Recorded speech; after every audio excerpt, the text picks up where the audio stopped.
Nope, stop the music. I am literally cooking inside this jacket. This was a terrible idea. Okay, much better. Now, wait guys, I have a super interesting theory that connects Marvel Wolverine with the Spider-Man story. All right, get out of here, you two. For me, Marvel Wolverine is the fundamental piece of the puzzle, designed to turn Earth 1048 into the most fascinating, dark, and interconnected Marvel gaming universe ever created. And it all leads to a plot that will directly influence Spider-Man 3, starting with a detail right in plain sight in the Marvel Wolverine trailer: the Roxxon logo. In my opinion, it's not placed there randomly just to confirm for the umpteenth time that the universe is shared. It's tied directly to today's theory. So let's kick off the video. And subscribe! Let's break down the facts, because Roxxon's history in Earth 1048 is far darker than it looks on the surface. In Marvel Spider-Man Miles Morales, Simon Krieger marketed Nuform as inexpensive, clean, and sustainable power, hiding a deadly reality. It was a toxic bioweapon causing severe illness and death among civilians. Krieger was completely ruthless. He orchestrated the murder of Rick Mason to cover up Nuform's side effects, paid off authorities, and turned Roxxon from an energy company into a heavily armed private military. Look at their forces: heavily armored exosuits, tank-level weaponry, anti-bioelectric tech like Rhino's upgraded armor, and lab computers dedicated to studying superpowered individuals. No sign of anybody.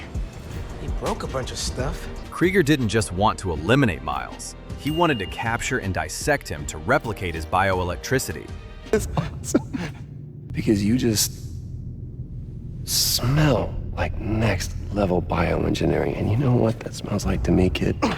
Roxxon's entire business model was built on exploiting genetic anomalies and black market bioengineering. And seeing Roxxon's logo right there in Madripoor proves they weren't just operating in Harlem. They had offshore installations funding top-secret biological projects right alongside Weapon X. So what happens after Uncle Aaron exposes Krieger? Who I am, I will own you! Yeah, we know who you I are. will own you! Do you hear me? Sending him to prison and leaving Roxxon's reputation destroyed. With Roxxon forced to liquidate its assets and distance itself from Krieger's R&D, a power vacuum was created. And who has the money, influence, and desperation to buy up Roxxon's secret black-budget research from Madripoor? Norman Osborn. Desperate to save Harry after losing the symbiote, Norman wouldn't just look for standard medicine. By acquiring Roxxon's dark data on mutant healing factors and Weapon X, Oscorp's illegal attempts to replicate Logan's genetic regeneration could be the exact recipe that corrupts Norman into the Green Goblin. Itsy spider went up the water spout. And if you think Norman's transformation into Green Goblin is just a guess, take a look at these hidden details from the first game.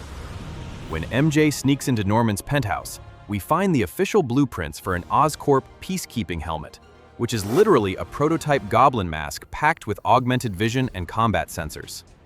When MJ puts it on, the HUD displays a crucial piece of text in the top corner: Glider Tech Sync. Norman wasn't just building military gear, he was actively designing a flight interface for a glider. Even crazier? Sitting right on his desk are 3 purple high-tech spheres. These prototype explosive devices were never used by anyone in the entire game. Norman has had the mask, the glider tech, and the iconic pumpkin bombs sitting in his lab since day one. Combined with Roxxon's stolen biotech, his Green Goblin arsenal is already fully built and ready for Spider-Man 3. I will never let you go.